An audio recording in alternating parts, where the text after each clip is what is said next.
దేవునికి స్తోత్రం, దేవునికి మహిమ కలుగును గాక. వాక్యము ప్రకటన గ్రంథము 14వ అధ్యాయము పార్ట్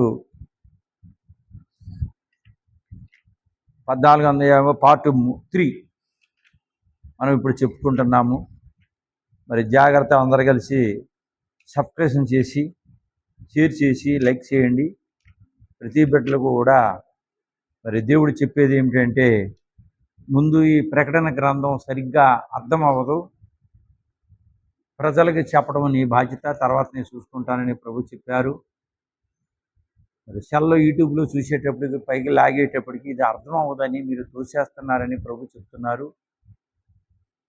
అది చాలా విలువైనది, వాళ్ళకి అర్థం అవ్వకాల తోసేస్తున్నారే కానీ నన్ను ప్రార్థన చేసి అది ఓపెన్ చేసి చూస్తే అన్నీ అర్థమయ్యేలాగా నేను చేస్తాను, ఈ మాట నువ్వు చెప్పు అని ప్రభు చెప్పారు.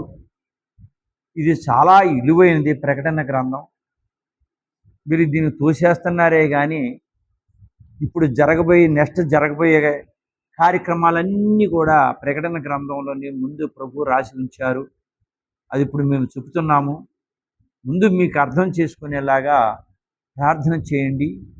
తర్వాత అందరూ కూడా షేర్ చేయండి, సబ్స్క్రిప్షన్ చేయండి, తెలియపరిచి దీవెనలు పొందండి. ప్రభు చెప్పిన మాట మేము చెప్పాము, తప్పనిసరిగా షేర్ చేయండి. 14వ అధ్యాయము ప్రకటన గ్రంథము పార్ట్ 3. ఎవరికైనా సమయము, గడువు, ఆయుష్కాలము, సిద్ధపడే కాలము తక్కువే. సమయము దగ్గరకు వచ్చేసింది, రాకడ సమయము. అందుకని సమయము ఇప్పుడు సిద్ధపడాలంటే గడువు లేదు.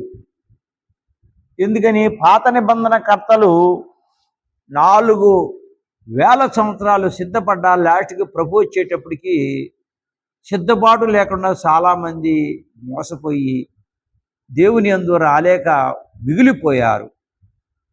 అందుకు ఇప్పుడు సమయం చాలా తక్కువగా ఉన్నది. ఇప్పుడు నుంచన్నా ఈ ప్రకటన గ్రంథాన్ని మీరు చూసి సిద్ధపాటు అవ్వండి, దేవుణ్ణి స్తుతించండి.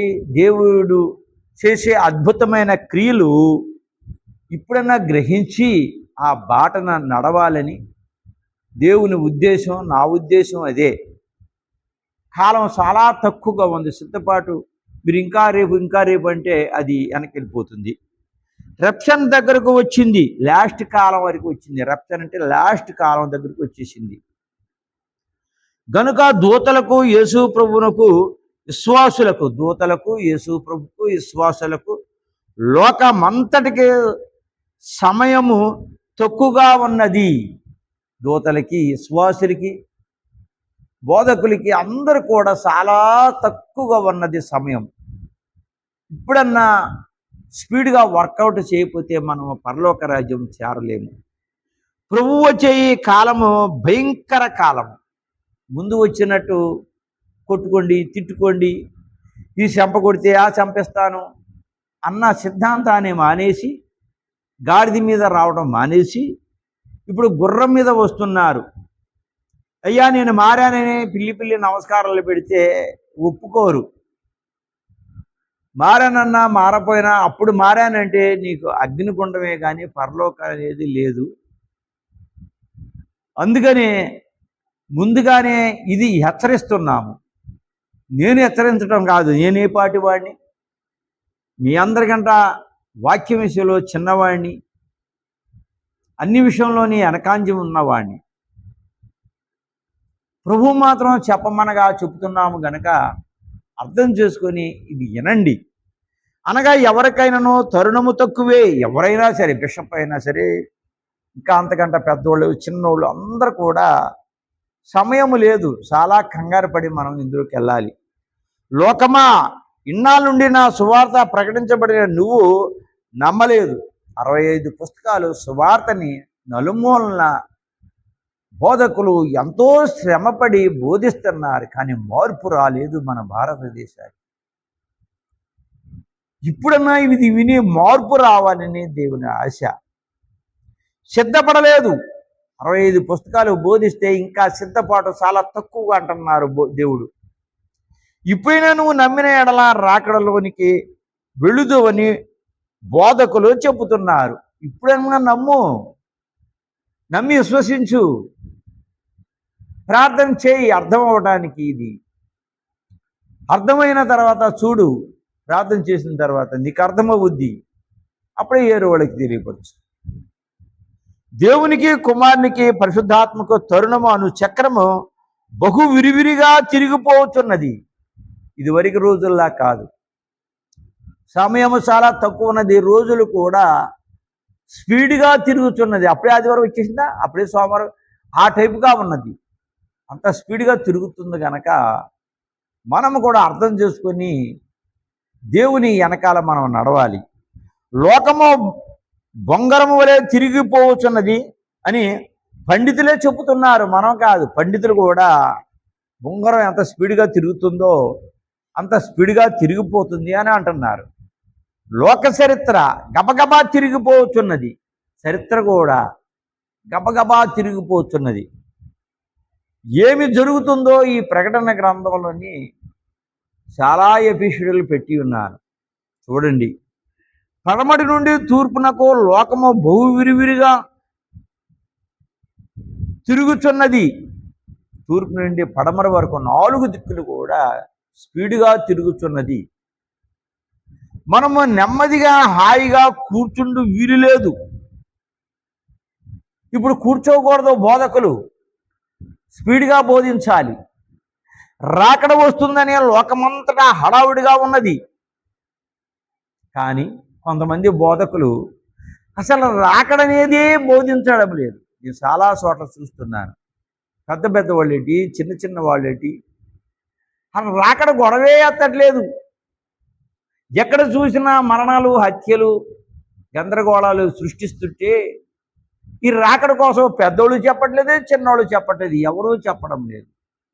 మరి ఎలా మిగిలిన వాళ్ళు సిద్ధపాట కలిగి ఉంటారు? అందుకని మా సంఘం వాళ్ళు చెప్పట్లేదని వాళ్ళ దృష్టిలో కాకుండా దేవుని దృష్టిలోకి రండి. బోధకులు కూడా మనం ఎందుకు చెప్పట్లేదు అన్న ఆలోచన చెయ్యండి, అప్పుడు తెలుసుద్ది. గనుక మనము త్వరగా సిద్ధపడవలెను. రప్షన్ను ఆలస్యము చేయమని లోకము అడగదు. అంటే ఆఖరి టైం అయిపోయేటప్పుడు ఇంకా కొంతకాలం జరపండి అని ఎవరూ అడగలేరు. దేవుని చిత్త ప్రకారంగా ఎప్పుడు సిద్ధమవుతుందో ఈ రాకడ అప్పుడు సిద్ధమైపోతుంది. బోర వస్తుంది, ప్రధాన దూత శబ్దంతోనూ గంభీరంగా వినపడినప్పుడు మనం లేచి పరలోకానికి, కొత్త యెరూషలేముకి వెళ్ళిపోతాము. ఎందుకంటే లోకమునకు రాకడను గుర్చిన అవసరం లేదు. ఈ లోకంలోనే రాకడ అనేది అవసరం లేదు. చెప్పి పేతురు కాలం నుంచి చెప్తూనే ఉన్నారు, రాకడ రాలేదు, ఇంకా వస్తుందంటారా అని. బోధకులు అశ్రద్ధ చేసి బోధకులే మౌనంగా ఉంటున్నారు. దేవుని బిడలారా, మౌనంగా ఉండకండి, బోధించండి. మన బాధ్యత రాకడ వస్తుందని బోధించటం. రాలేదనుకో మన సిద్ధపాటు కలిగి ఉంటే చాలు. ఆ తర్వాత దేవుని సిద్ధమై ఉన్నది. బోధించడం మన వంతు, వినడం ప్రజల మార్పు రావటం ప్రజల వంతు. అంతవరకు మన వంతు అయింది. మిగిలింది దేవుడు, పరిశుద్ధాత్మ దేవుడు, తండ్రి చూసుకోగలడు. సంఘము అడగదు, ఎందుకంటే అందరూ వెళ్ళరు. సిద్ధపాటు సంఘానికి లేదు.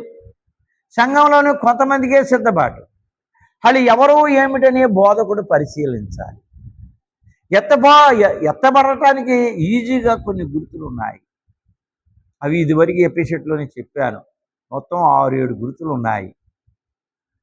ప్రకటన గ్రంథం 20:12లోని జీవ గ్రంథంలో నమోరు పేరు పడి ఉందా? ఈ సంఘాన్ని ఎప్పుడైనా నువ్వు ఉన్నావా? బోధకుడైనా సరే నేను ఉన్నానా? ఇది నెంబర్ 1. తర్వాత బాప్తిసం, తర్వాత మరి మార్క్స్ వార్త 7:1లోని పరిశుద్ధాత్మ బాప్తిసం, తర్వాత అగ్ని బాప్తిసం, తర్వాత మేఘాల మీద కొనుక్కోబడటం. ఇన్ని ఎన్నో ఉన్నాయి గుర్తులు. ఇవన్నీ మీకు జరిగినాయా? బోధకుడు కానీ ప్రజలు కానీ జరిగిందా? అది అడిగితే అది ఈజీగా చెప్తారు. ఎన్ని జరిగినాయి అని అబద్ధం చెప్పరు కాబట్టి నిజం చెప్తారు. కాబట్టి ఎన్ని ఉంటే వాళ్ళు ఎత్తబడతారు. సంఘంలోని ఎంతమంది ఎత్తపడతారని మనం ఈజీగా లెక్కట్టేయచ్చు. అసలు మనం ఎత్తపడతామా లేదా, అందుట్లో మనం ఉన్నామా లేదా, అది కూడా మనం చూసుకోవాలి. లోకమునకు దేవుడు 6000 సంవత్సరములు గడువు సిద్ధపడుటకే ఇచ్చాను. ఆ రోజున 6000 సంవత్సరాలు సిద్ధపాటు పడటానికి ఇచ్చారు, కానీ సిద్ధపడలేదు. యేసు ప్రభు వచ్చేటప్పటికి అతని దగ్గరికి వెళ్ళటానికి సిగ్గుగా మౌనం వహించి ఉరికుండిపోయారు. వాళ్ళు దెబ్బతిన్నారు. సంఘము సిద్ధపాటుకే 2000 సంవత్సరములు ఇచ్చాను. కొత్త నిబంధన 2000 సంవత్సరాలు ఇచ్చారు, 2025 సంవత్సరాలు. ఆయన ఎందరూ సిద్ధపడగలరు, వారు మాత్రమే వెళ్ళగలరు. ఎన్ని చెప్పినా కూడా, ఎన్ని చేసినా కూడా సిద్ధపాటు కలిగిన బిడలే పరలోకానికి వెళ్ళగలరు. ఇప్పుడు ఏ మంచి క్రియ మనము చేయుదుమో ఆ మంచి క్రియ మన వెంట వచ్చును. రోజుకి మనం కోట్లు ఖర్చు పెట్టి దాన ధర్మాలు చేసి, పేదవాళ్ళకి అన్నాలు పెట్టి, అనాశ్రయాలకి అన్నాలు పెట్టి, దుస్తులు పెట్టి, ఎన్ని పెట్టినా దేవుని నీలో లేకపోతే, బాప్తిస్మ రక్షణ లేకపోతే నువ్వు ఎత్తబడలేవు. ఇవన్నీ ఉండి నువ్వు సహాయం చేయాలి. అప్పుడు ఈజీగా ఎత్తబడి పైన లోకంలోని మంచి స్థానంలోని ఉంటావు. ఈ వచనము మేఘము ఉన్నది. మేఘమనగా తెలుపు, పరిశుద్ధులకు లభించును, జయమునకు సూచను. మేఘమనగా పరిశుద్ధులకు సూచను, జయముకు సూచను. అది తెల్లగా ఉంటుంది గనుక జయమునకు గుర్తుది. ఈ మేఘము ఇది ఒకటి దేవుని సన్నిధికి గుర్తు. మేఘం దేవుని సన్నిధికి గుర్తు. ఈ మేఘాన్ని ఇంతగా ఎందుకు దేవుడు చెప్పాడంటే, ఏలే గారు వెళ్ళినట్టు రథాలు అగ్ని రథాల మీద కాదు, ఆనోకి వెళ్ళినట్టు అడుగు జాడల్లో కాదు మనం వెళ్ళటం. ఇప్పుడు వెళ్ళటం మేఘాల మీద మనం వెళ్ళాలి. అందుకని మేఘానికి ఇంత విధిగా రాశారు. 2 పరలోక సంబంధమునకు గుర్తు మేఘమనగా. పరలోకం నుండి వచ్చినది కనుక రెప్చర్, తర్వాత మేఘాల అవసరం లేదు. అంటే రెప్చర్ అంటే అది వివరంగా మీకు చెప్పే ఉన్నాను. కాలం అంతం అయిపోయింది, ఇంక అక్కడి నుంచే జరగదు ఇంకేమి. రెప్షన్ కాలం అంటే కంప్లీట్. ఆ కంప్లీట్ అయిపోయినప్పుడు ఈ మేఘం అక్కర్లేదు, సముద్రం అక్కర్లేదు, సూర్యుడు అక్కర్లేదు, చంద్రుడు అక్కర్లేదు, ఈ పంచభూతాలు కూడా మనకు అక్కర్లేదు. ఒకడే కావాలి, యేసుక్రీస్తు ప్రభు. అతను భూమి మీదకి ఎప్పుడైతే 7 ఏళ్ల పరిపాలనలోకి వస్తారో అతనిలోంచి వచ్చేది పంచభూతాలు అతనిలోంచి వస్తాయి. మన సమస్తం కూడా అతనిలోనే నడవగలుగుతాము. దేవుడు కాదని అన్న వాళ్ళందరూ కూడా తప్పనిసరిగా మారు మనసు పొంది తప్పుని క్షమించమని అడిగి వస్తారు. వాళ్ళు 30 మంతల పంటలు ఉంటారు. 3 సిద్ధపడిన వారిని తీసుకుని వెళ్ళుటకు వచ్చిన వాహనము. ఏ వాహనం? అది మేఘము. సిద్ధపడ్డ వాళ్ళే. వీటన్నిటికంటే మేఘము గుర్తై ఉన్నది. సిద్ధపాటు కలిగిన వాళ్ళని తీసుకెళ్ళటానికి మేఘము గుర్తై ఉన్నది. 5 మేఘములో భేదములున్నవి. గాలి మేఘము, వర్ష మేఘము. గాలి మేఘాల్లో కూడా చాలా గుర్తులు ఉన్నాయి. గాలితో వచ్చేది మేఘమే, వర్షం వచ్చినప్పుడు కూడా వచ్చేది మేఘమే, దాని వర్షానికంటే ముందు. ఆవిరి వల్ల వచ్చిన మేఘము, ఆవిరి వల్ల కూడా కొన్ని మేఘాలు వస్తాయి. అయితే ఇప్పుడు మనము చూసిన ఈ మేఘము మహిమ వల్ల నిరూపించబడినది.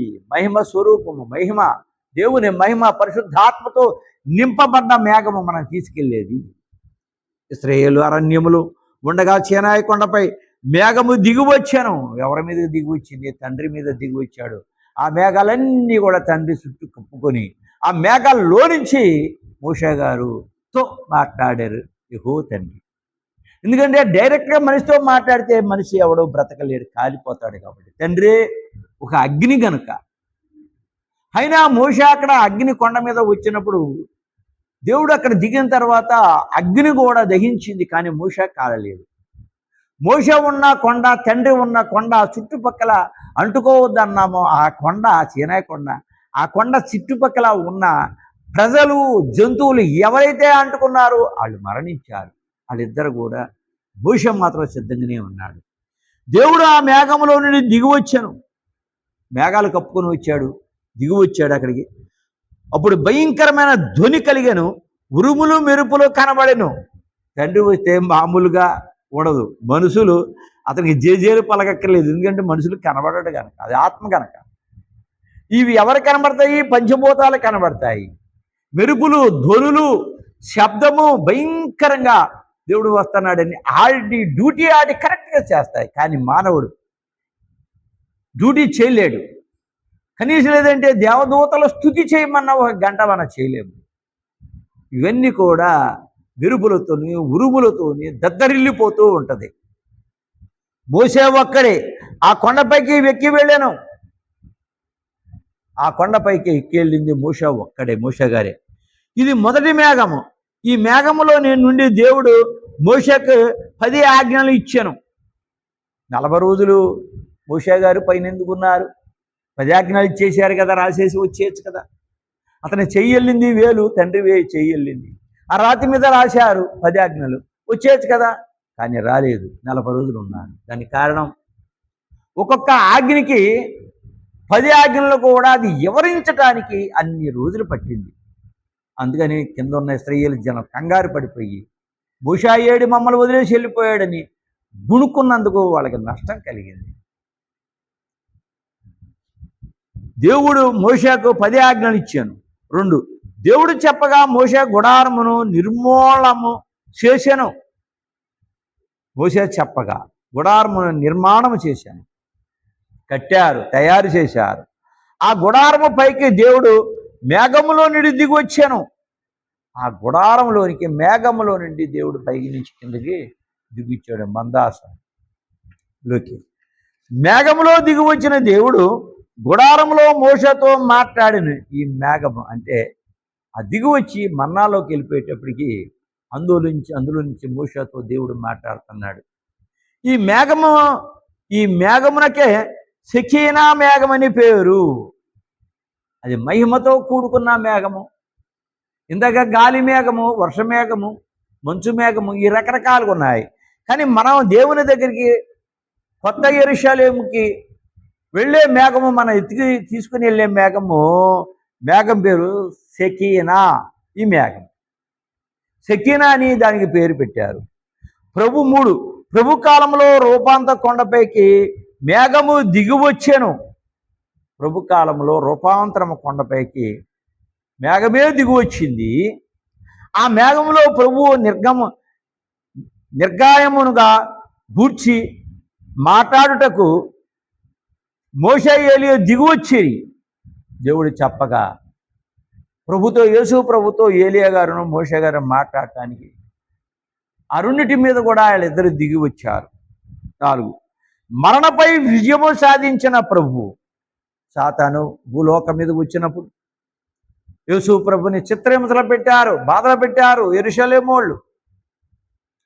అందుకని యేసు ప్రభు గాడిద మీద వచ్చాడు, మౌనంగా వచ్చారు. ఒక చెంప కొడితే ఇంకో చెంప ఇచ్చారు, చిత్రహింసలు పెట్టారు శిలువ మీద. వీళ్ళు ఏం చేస్తున్నారు వీళ్ళకి తెలియదు కాబట్టి క్షమించమని ఆ రోజున అడగపోతే తండ్రి చాలా ఇంకా అడావుడి చేసి ఉండేవాడు. అయినా కూడా భూకంపం వచ్చింది. పరిశుద్ధులు, దేవుని నమ్ముకున్న ప్రవక్తలు సమాధుల నుంచి లేచారు, ఒకళ్ళు మాట్లాడుకున్నారు. ఎన్ని గుర్తులున్నాయి. ఇదంతా ఎందుకని పక్కకు తోసేస్తే ఎట్లాగా? తన శిష్యులకు ఓలివ కొండలపై కనబడిన చుండెను. ఓలివ కొండల మీద శిష్యులతో మాట్లాడుతూ ఉండెను.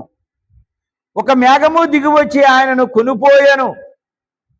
యేసు ప్రభు పైకి వెళ్ళిపోయేటప్పుడు ఓలివ కొండ మీద ఒక శిశువు వచ్చిన తర్వాత ఆ మేఘాన్ని కప్పేసి క్లోజ్ చేసేసి ప్రభుని తీసుకుని మేఘం మీద ఆకాశం మీదకి వెళ్ళిపోయారు. ప్రభు రాకడ సమయం ముందు వచ్చిన మేఘమే ఇది. పెళ్లి కుమార్తెను కొనిపోయే మేఘము, ప్రభు వచ్చిన మేఘము. రేపు షెకీనా మేఘం మీద పెళ్లి కుమార్తెను కూడా తీసుకుని వెళ్ళే మేఘం ఇది. పెళ్లి కుమార్తె వెళ్ళిపోగా ఒక మేఘము వచ్చును, ఆ మేఘములో ప్రభువు వచ్చును. పెళ్లి కుమార్తె పైన వెళ్ళిపోయిన తర్వాత కొత్త యెరూషలేము మధ్యాకాశములో 12 గోత్రాలు, పాత నిబంధనకర్తలు, ఆ పేర్లు కూడా వెనకాల ఎపిసోడ్లో పెట్టి ఉన్నారు. పిల్లర్స్ వజ్రవైడూరులతో కట్టారు. నిర్గమకాండంలో ఉన్న వజ్రవైడూరులతో. కొత్త నిబంధన కర్తలు 4 మూళ్ళు 12 గుమ్మారు, వాళ్ళు కూడా వజ్రవైడూరులతో వాళ్ళ గోత్రంతో కట్టారు. ఆ యెరూషలేములో పెళ్లి కుమార్తె వెళ్ళిపోగా ఒక మేఘం వచ్చును, ఆ మేఘంలో ప్రభువు వచ్చును, కిందకే ప్రభువు వస్తారు, ఇక్కడికి అక్కడ తిరుగుతారు. ప్రార్థన వాళ్ళు రప్పించక శ్రమ రానీయమని సుందర్ సింగ్ గారు ప్రార్థించాను. శ్రమలు వస్తే యమల మార్గం ఉందని ఎంతో ఆనందించి, నాకు శ్రమలు రాని ప్రభువా, నాకు శ్రమ వస్తే మంచిదంట కదా అని సాధు సుందర్ సింగ్ గారు ఒకసారి దేవుని అడిగారు. ప్రార్థన వాళ్ళు తెలియను, ఆదాము మొదలుకొని అత్యదినము వరకు ఈ భూమిపై ఉన్న ప్రజలు పొలమై ఉన్నారు. ఆ రోజు నుంచి ఈ రోజు వరకు కూడా పొలమై ఉన్నారు. పైరు తయారగుట అనగా నరులను రక్షించుటకు తండ్రి దూతలు భూమి మీద ఉన్న విశ్వాసులు పూనిన పని చేయుదురు. పైరు తయారవుట అంటే పెళ్లి కుమార్తె తయారవుట, పొలము దున్నుట అంటే కష్టపడి దున్నుటాం. కాబట్టి బోధకులు చెప్పిన మాటలు విశ్వాసులు నమ్మటం, కష్టపడి వాక్యం చెప్పటం, అర్థాలు చెప్పటం, అది వినటం, ఫలించటం దేవుని బిడలు. తండ్రి కుమార పరిశుద్ధాత్మ వీరు ఒక గుంపు. తర్వాత 2 ప్రధాన దూతలు, తక్కిన దూతలు, సహాయపడేవారు వీరు ఒక గుంపు. మనకి సహాయం, దేవునికి చెప్పిన పని చేయటంలోనే సహాయం అలుగు గుంపు. భూమి మీద ఉన్న విశ్వాసులు, పనివారు, కూలీలు వీరు ఒక గుంపు. విశ్వాసులు, పనివారు, బోధకులు వీళ్ళందరూ కలిసి ఒక గుంపు. 3 గుంపులు ఇక్కడ ఉన్నాయి. ప్రభుత్వము, భూలోక ప్రభుత్వంలో రాజుగారు, మంత్రులు, గవర్నర్లు, కలెక్టర్లు, మునసూబులు, జడ్జీలు, పోలీసులు అందరూ కలిసి రాజుకు సహాయము ఈ రీతిగానే దేవుడు దూతలు ఏర్పాటు చేసి ఉన్నారు. వీళ్ళందరూ కూడా సహాయకులు. ప్రభుత్వం, భూలోకంలో రాజుగారు, మంత్రులు, గవర్నర్లు, కలెక్టర్లు, మునసూబులు, జడ్జీలు, పోలీసులు అందరూ కలిసి రాజు సహాయంగా ఈ రీతిగా దేవుడు దూతల్ని ఏర్పాటు చేసి ఉన్నారు. దేవుడు దూతల్ని వాళ్ళ కోసం ఏర్పాటు చేసి ఉన్నారు. భూలోకమందున విశ్వాసి తన అవసరతను బట్టి ప్రార్థించిన ఎడల, భూలోకం మీద ఉన్న ఈ పెళ్లి కుమార్తె అయిన విశ్వాసి ప్రార్థన అన్ని విషయంలోనే ప్రార్థన చాలా విలువైనది. ఎడతేకుండా ప్రార్థించిన ఎడల ఆ ప్రార్థన పరలోకమునకు చేరును. చాలా జాగ్రత్తగా చేయాలి. సందగాడు చేసిన ప్రార్థన వెళ్ళదు. కొన్ని ప్రార్థనలు, పగలు చేసిన ప్రార్థనలు వెళ్ళవు. కొన్ని ప్రార్థనలు అయితే 3 గంటలకు చేసే ప్రార్థన, ఈ ప్రార్థన ఎల్లక్కర్లేదు, ప్రభువే మన దగ్గరకు వస్తున్నారు కనుక నువ్వు కన్నీటితో ప్రార్థన చేయగలిగితే ప్రభు నీ మాటని ఖచ్చితంగా వింటారు. ఎందుకంటే ఆ సమయం మంచి నిద్ర సమయం కనుక. పరమగీతములో పరలోకం నుంచి అమృతధారలు కురిసే సమయం గనుక ప్రభు నీ దగ్గరికి వచ్చేసి నీ ప్రార్థన వింటారు. పరలోకమునున్న తండ్రి విశ్వాసి ప్రార్థన బట్టి దేవదూతలను పంపును.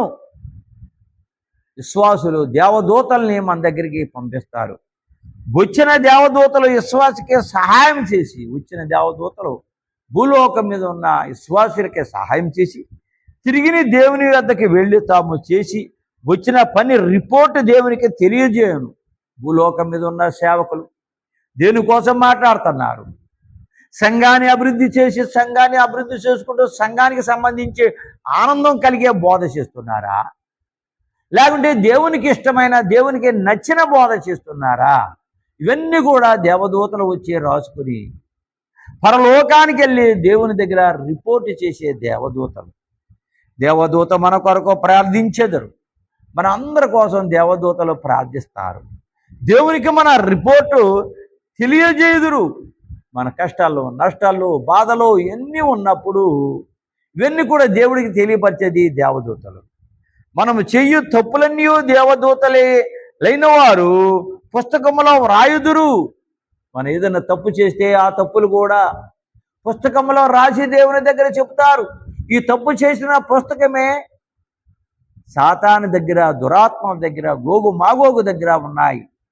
ఈ గాలిలోని అయ్యి ఉంటాయి. తప్పు చేసిన వాళ్ళందరూ కూడా ఆ పుస్తకాల్లోని ఎక్కించుకుంటారు. అది కూడా దేవుని వార్త దగ్గరికి వెళ్ళిపోతాయి. కడమ తీర్పు ఉండునని చిన్ననాటి నుండి మనము వినుచునే ఉన్నాము. లాస్ట్ తీర్పు, కడ తీర్పు అంటే లాస్ట్ తీర్పు. ఆ తీర్పుకి మన దేవునికి మేలుగా ఉండాలి, కీడుగా ఉండకూడదు. దేవదూతలు తన తప్పులు ఎందుకు చెప్పవలనని కొందరు అనుకొనవచ్చును. దేవదూతలు మన తప్పులు ఎందుకు చెప్పాలి? దేవదూతలు మన పార్టీ కదా, మరి ఎందుకు చెప్పాలి ప్రభు దగ్గర అని కొంతమందికి అనుమానం వచ్చి ఉండవచ్చు. ఎందుకనగా అతిక్రమం మన పాపములు జబితా దేవదూతల వ్రాయుదురు. అతిక్రమములు మనం దేవుని సన్నిధికి వచ్చి బైబిల్ చదివి బోధకుడు చెప్పింది బైబిల్లో ఉన్నది చెప్పింది, అంతేగాని వాళ్ళ ఇష్టం వచ్చినట్టు చెప్పింది, మా ఇష్టం వచ్చినట్టు చెప్పింది కాదు. బైబిల్లో ఉన్నది చెప్పినప్పుడు ఆ జాబితా దేవదూతలు వ్రాయుదురు. రాసినప్పుడు ఒకవేళ విశ్వాసి క్షమించమని వేడిన ఎడల దేవుడు క్షమించును. అడగాల విశ్వాసి తప్పు అయిపోయిందని, విశ్వాసి అడిగినప్పుడు క్షమిస్తారు. దేవదూత ఈ జబితాను పట్టుకునే పరలోకములో ఉన్న తండ్రి యొద్దకు వెళ్ళును. యేసు ప్రభు దగ్గరికి వెళ్ళినప్పుడు అవి సరి చేసుకొని క్షమించమన్నప్పుడు అవి తీసి మళ్ళీ రాసుకొని ఇవన్నీ తీసుకొని మళ్ళీ తండ్రి దగ్గరికి దేవదూతలు వెళ్తాయి. ప్రభు తన రక్తపు బొట్టును వేసి ఆ జబితాల్లోని పాపములన్నిటినీ తుడిచిపెట్టును. తప్పనిసరిగా ఉన్న పాపాలు ఉంచుతారు, క్షమించమన్న పాపాలు తుడిచి పెడతారు తన రక్తంతో. మిగిలిన పాపాలు చెబితే మాత్రం తండ్రి దగ్గరికి ఖచ్చితంగా వెళతాయి. పాపానికి జీతము మరణము. ఆ మరణాన్ని తెలిసి కొని తెచ్చుకుంటున్నాము. జ్ఞానవంతుడు మరణించడు, అతను సురక్షితంగా ఉంటాడు. దేవుడిచ్చిన ఆవిసి. ఈ రోజున ప్రతి మనిషి కూడా 100 సంవత్సరాలు నిండుగా ఇచ్చారు. ఇంకా ఇష్టమైతే మోషేకు 120 సంవత్సరాలు ఇచ్చారు. అది పాత నిబంధన కాలం. ఇక్కడ కనీసం లేదంటే 100 సంవత్సరాలు. ఈ 100 సంవత్సరాలు కూడా 100 సంవత్సరాలు కూడా హాస్పిటల్కి వెళ్ళి మందులు వేసుకొని బలహీనంగా ఉండి మందు కాదు, దేవుడిచ్చిన శక్తితో దేవుని మహిమతో నింపబడతాడు. ఇదిగో క్రీస్తు ఇక్కడ ఉన్నారా అక్కడ ఉన్నారని అంటే కొంతమంది నమ్మినారు. ఎందుకు నమ్ముతున్నారు? అక్కడ ఉన్నాడు క్రీస్తు, ఇక్కడ ఉన్నాడని క్రీస్తు అక్కడ లేడు ఇక్కడ లేదు. తూర్పున మెరుపు వస్తుంది, మబ్బు వచ్చినప్పుడు అది క్షణంలోనే పడమటికి వెళుతుంది. అంత స్పీడ్గా వచ్చి అంత స్పీడ్గా తూర్పుకి పడమటికి ఎన్ని కిలోమీటర్లు ఎవరు లెక్క పెట్టారు? ఎంత దూరము? చాలా దూరము. అంత స్పీడ్గా వెళ్ళగలిగినోడే దేవుడు. కానీ అక్కడ వచ్చాడు ఇక్కడ వచ్చాడు అని చెప్పిందంతా కూడా అబద్ధ ప్రవక్తగా వచ్చి మోసం చేసే బోధకులే కానీ దేవుడు కాడు. కొంతమంది నమ్మలేదు. ఇప్పుడు భూమి మీద జరుగుతున్నది, ఇప్పుడు సుమారు 40 భూమిపైకి వచ్చినేనే 40 భూమిపైకి వచ్చినే క్రీస్తుని చెప్పుకున్నారు. 40 మంది భూలోకం మీదకి వచ్చి నేను క్రీస్తుని, నేను వచ్చాను, నా దగ్గరికి రండి. హైదరాబాదు, మద్రాస్, అలాగే ఆంధ్రాలోని రాజమండ్రి పక్కన తుని, ఇలాగ ఎంతోమంది వచ్చి నేను వచ్చాను రండి అన్నప్పుడు పరుగులు తీశారు. వాళ్ళు ప్రార్థించగా తగ్గిని. వెలుగుదూత అయిన అంతక్రీస్తుకి, బద్ధ ప్రవక్తికి, తర్వాత సాతానికి దేవుడికి ఎన్ని శక్తులు ఉన్నాయో, ఆ తర్వాత దేవుని తర్వాత ఉన్న శక్తులన్నీ కూడా ఉన్నాయి. మనకి ఏది కావాలంటే అది చేసి పెడతాడు. కానీ దేవునికి ఉన్నంత లేదు. దేవుని తర్వాత శక్తి. అలాంటప్పుడు ఈజీగా అడుగుతున్నావు, ఈజీగా ఇచ్చేస్తున్నారు. ప్రార్థన అక్కర్లేదు, కన్నీరు అక్కర్లేదు, ఎక్కడ కూర్చోవక్కర్లేదని చెప్పేసి అని అడిగిన వెంటనే ఇచ్చేస్తున్నారు. ఇదే మంచిదని అతనే నమ్మటానికి ట్రై చేస్తారు. అందుకని అది వద్దని ఈ ప్రకటన గ్రంథం యేసు ప్రభు ప్రకటన బోధ చేయబడుతున్నారు. 1950 సంవత్సరం ఏప్రిల్ నెల 29వ తేదీన బ్రిటిష్ అను వార్తాపత్రికలోని ఒక 40 సంవత్సరాల వయసు కలిగిన ఒక వ్యక్తి లేచి నేనే మెస్సీయను అని అతను అన్నాడు. నేనే మెస్సీయను అని చెప్పాడు అని ఇటలీ దేశంలోనే మిలాన్ అనే పట్టణంలో ప్రకటించాను. మిలాన్ అనే పట్టణానికి వెళ్ళి నేనే యేసు అని ప్రకటించారు. ఇప్పుడు అలాంటి వాళ్ళు వస్తారు. ముందుగానే హెచ్చరిస్తున్నాము, నమ్మకండి. భూలోక రాజులుగా అధికారులకు ఉత్తరములు వ్రాసినారు.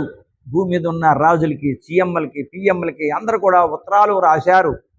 అదేమిటంటే మెస్సియాను నా యొద్దకు వచ్చి నమస్కరించకపోతే మిమ్మల్ని నాశనం చేయుదును అని అంటాడు. నిజంగా కూడా నాశనం చేస్తూనే ఉంటాడు. అది తూతు మంత్రాలే, పూర్తి కాదు. నేను మెస్సియా అని అంటున్నాడు. నమ్మకండి. మెస్సియా వచ్చేది ఎప్పుడంటే అతను ఎంత స్పీడ్గా వస్తాడంటే ఇందాకే చెప్పాను, తూర్పున మెరుపు వచ్చి పడమటికి వెళ్తుంది, అంత క్షణంలో జరిగిపోద్ది, సెకండ్లో జరిగిపోతాయి. అంత స్పీడ్గా వచ్చి అంత స్పీడ్గా పోతుంది. అలాగే మెస్సియా వస్తే లోకానికి బూర మోగినప్పుడు అప్పుడు మృతులైన వాళ్ళు ముందు లెగుస్తారు, తర్వాత సజీవి ఉన్న వాళ్ళు తర్వాత లెగుస్తారు. ఇది జరిగేది. అంతేగాని మెస్సియా నేను బొంబాయిలో వచ్చాను, మద్రాసుకు వచ్చాను, ఇండియాలోకి వచ్చాను, అక్కడికి వచ్చాను, ఇక్కడికి వచ్చానని చెప్పరు.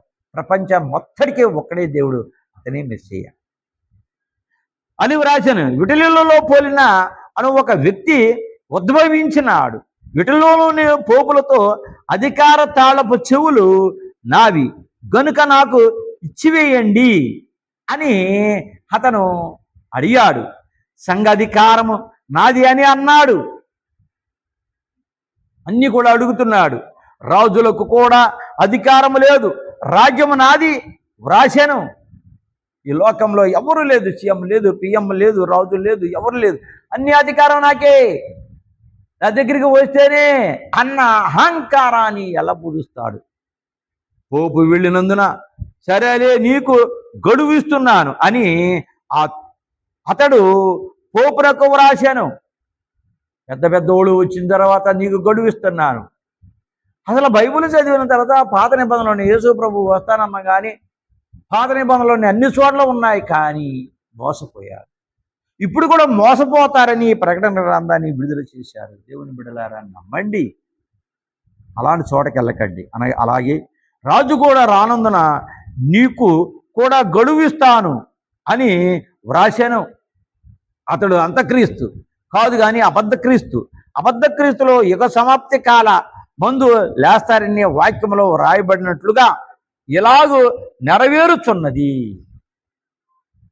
లాస్ట్ టైంలో వాళ్ళు వస్తారని ప్రకటన గ్రంథంలో రాయబడింది కనుక ఈ ప్రకటన గ్రంథాన్ని సీరియల్గా బైబుల్ చెప్పినట్టే అక్కడ కొంచెం ఇక్కడ కొంచెం చెప్పడానికి కుదరదు, కానీ దేవుడు చెప్పింది సీరియల్గా కరెక్ట్గా చెప్పారు, అదే రూట్గా చెప్పమని చెప్పారు కనుక మేము చెప్తున్నాము.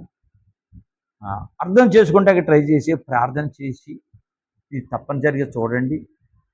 జరగబోయే సంగతులన్నీ కూడా ఇందులో ఉన్నాయి. ప్రార్థన చేసి మొదలు పెడితే మీకు అర్థమవుద్ది. అలాగే సబ్స్క్రిప్షన్ చేసి లైక్ చేసి షేర్ చేయండి. మరవకండి. ఎందుకు ఇంతగా చెబుతున్నామంటే మాకు ఇందులో వచ్చేది ఏమి కాదు, ఆయన చెప్పాడు, మేము చేస్తున్నాము. ఆయన చెప్పాడు కాబట్టి మీరు చేయండి. ప్రభు చెప్పారు ప్రార్థన చేసి మొదలు పెట్టమను, అలాగే అర్థమయ్యేలాగా నేను బోధిస్తాను అని అన్నారు. అందుకని మీరు ప్రార్థన చేసి మొదలు పెట్టండి. దేవునికి స్తోత్రం, దేవునికి మహిమ కలుగును గాక. మీరందరూ కూడా మరి అది షేర్ చేసి అందరికి తెలియపరచగలిగితే మీకు దీవెనలు వేరేగా దేవుడే ఇస్తాడు కనుక దేవుడు మిమ్మల్ని దీవించి ఆశీర్వదించును గాక. ఆమేన్.